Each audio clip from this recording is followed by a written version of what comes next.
4 പെൺകുട്ടികളുടെ ദാരുണാന്ത്യത്തിന് പിന്നാലെ പാലക്കാട് കരിമ്പയിൽ വീണ്ടും വാഹനാപകടം. ചൂരിയോട് ഭാഗത്താണ് 2 അപകടങ്ങൾ ഉണ്ടായത്. ആളപായം ഇല്ല. സൂരജ് സജി വിവരങ്ങളുമായി ചേരുന്നുണ്ട്. സൂരജി, ഇത് സ്ഥിരം അപകട മേഖലയാണ്. നിരന്തരമായി പരാതി പറഞ്ഞിട്ടും അധികൃതർ ഇടപെടുന്നില്ല എന്നുള്ളതാണ് പ്രദേശവാസികൾ ഉയർത്തുന്ന പ്രധാനപ്പെട്ട വിമർശനം. ഇന്നലെ ഈ കുട്ടികളുടെ മരണത്തിന് പിന്നാലെ അതൊരു വലിയ പരസ്യ പ്രതിഷേധത്തിലേക്കൊക്കെ പോകുന്നത് നമ്മൾ കണ്ടു. അവിടെ കരിമ്പയിൽ വീണ്ടും അപകടമുണ്ടാവുന്നുവെന്ന വിവരം പുറത്തുവരുന്നു. അതിൻ്റെ വിശദാംശങ്ങൾ എന്താണ്? ഇന്നലെ ഈ 4 കുട്ടികളുടെ ജീവനെടുത്ത അപകടത്തിന് പിന്നാലെ വലിയ പ്രതിഷേധമായിരുന്നു ഈ നാട്ടുകാർ ഉൾപ്പെടെ ഉയർത്തിയത്. അതിൽ പ്രധാനമായും ഇവർ ചൂണ്ടിക്കാണിച്ചത് ഈ റോഡിന്റെ തകരാറ് സംബന്ധിച്ചാണ്. നിരന്തരം അപകടമുണ്ടാകുന്ന തരത്തിലാണ് ഈ റോഡിന്റെ നിർമ്മാണം എന്നതടക്കം ഈ ആളുകൾ ആരോപിക്കുകയും ചെയ്തിരുന്നു. ഇതിന് പിന്നാലെയാണ് ഇപ്പോൾ ചൂര്യാട് ഭാഗത്ത് 2 വാഹനാപകടങ്ങൾ ഉണ്ടായിരിക്കുന്നത്. അത് ഒരു മേഖലയിൽ തന്നെ 2 വാഹനാപകടങ്ങൾ ഉണ്ടാവുകയായിരുന്നു. ആദ്യം ഒരു ലോറിയും 2 ലോറികൾ തമ്മിൽ കൂട്ടിയിടിച്ചു. ഈ ലോറികളുടെ മുൻവശം, അതിൽ ഒരു ലോറിയുടെ മുൻവശം പൂർണ്ണമായും തകർന്നു. മറ്റു ലോറിയുടെ മുൻവശത്ത് ചെറിയ കേടുപാടുകൾ മാത്രമാണുള്ളത്. ഇതിനിടയിലാണ് സ്വകാര്യ ബസ് ഈ ആളെ കയറ്റുന്നതിന് വേണ്ടി ഈ മേഖലയിലെ ബസ് സ്റ്റോപ്പിൽ നിർത്തി പെട്ടെന്ന് പുറകിൽ വന്ന പിക്കപ്പ് ഈ ബസ്സിന് പുറകിലേക്ക് ഇടിച്ചു കയറുകയായിരുന്നു. ഈ ബസ് നിർത്തിയത് കണ്ട് പിക്കപ്പ് ബ്രേക്ക് ചെയ്തെങ്കിലും ഈ റോഡിന്റെ മിനുസം കാരണം, അത് ചെറിയ ചാറ്റൽ മഴ ഇന്നലത്തേതിന് സമാനമായി ഇന്നും ഉണ്ടായിരുന്നു. അങ്ങനെ പിക്കപ്പ് ഈ ബസ്സിന് പുറകിലേക്ക് ഇടിച്ചു കയറുകയായിരുന്നു. പക്ഷേ 4 വാഹനങ്ങൾക്കും സഞ്ചരിച്ച ആളുകൾക്കും പരുക്കില്ല എന്നുള്ളതാണ് ഏറെ ആശ്വാസകരമായ കാര്യം.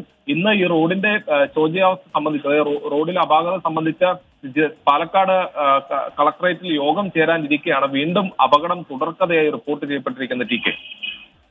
സൂരജ്, ഇന്നലെ പുറത്തു വന്ന കണക്ക് പരിശോധിക്കുകയാണെങ്കിൽ അത് ഈ 6 വർഷത്തിനിടെ 30-ലധികം പേർക്ക് ജീവൻ നഷ്ടമാവുന്ന നിലയിലേക്ക് ആ മേഖലയിൽ അപകടങ്ങൾ ഉണ്ടായിട്ടുണ്ട് എന്നുള്ളതാണ്. ഇന്നും 1 അല്ല 2 അപകടങ്ങൾ ആ മേഖലയിൽ ഉണ്ടാവുന്നു. നാട്ടുകാർ വലിയ പ്രതിഷേധം സ്വാഭാവികമായും ഉയർത്തും. ഇതിൽ ഒരു പരിഹാരത്തിനുള്ള എന്തെങ്കിലും തരത്തിലുള്ള ഇടപെടൽ ഉണ്ടാവാനുള്ള സാധ്യതയുണ്ടോ? ഇന്നിപ്പോൾ കളക്ടർ വിളിച്ച യോഗമുണ്ട്. അത് ആ പ്രതിഷേധത്തിന് പിന്നാലെ രൂപപ്പെട്ട യോഗമാണ്, അല്ലെങ്കിൽ സാധ്യത തെളിഞ്ഞ യോഗമാണ്. അതിലൊരു പ്രതീക്ഷ വെക്കേണ്ടതുണ്ടോ? എന്തെങ്കിലും ഈ റോഡ് പുനർനിർമ്മിക്കുന്നതുമായി ബന്ധപ്പെട്ടോ മറ്റോ വിശദമായ ചർച്ച അക്കാര്യത്തിൽ വേണ്ടതാണ്. ഉന്നതതലത്തിലുള്ള തീരുമാനങ്ങളും വരേണ്ടതാണ്. എന്തെങ്കിലും പ്രതീക്ഷ നാട്ടുകാർക്കുണ്ടോ സൂരജ്?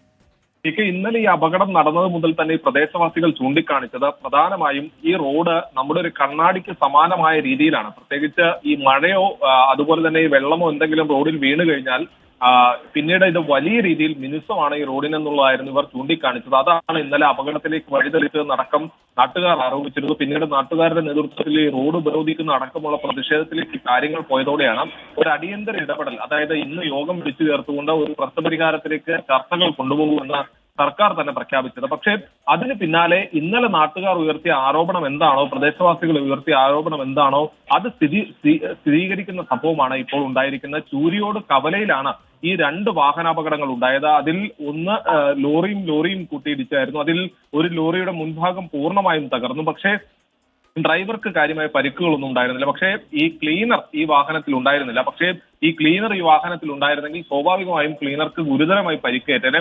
ഈ ക്ലീനറുടെ ഭാഗത്തായിരുന്നു ഈ ഇടി വന്നത്. ആ ക്ലീനർ ഇരിക്കേണ്ട ഭാഗത്ത് പൂർണ്ണമായും ആ ലോറി ഇടിച്ച് തകരുകയും ചെയ്തു. പിന്നീട് സ്വകാര്യ ബസ് ഈ ബസ് സ്റ്റോപ്പിൽ നിർത്തിയിട്ടിരുന്നു.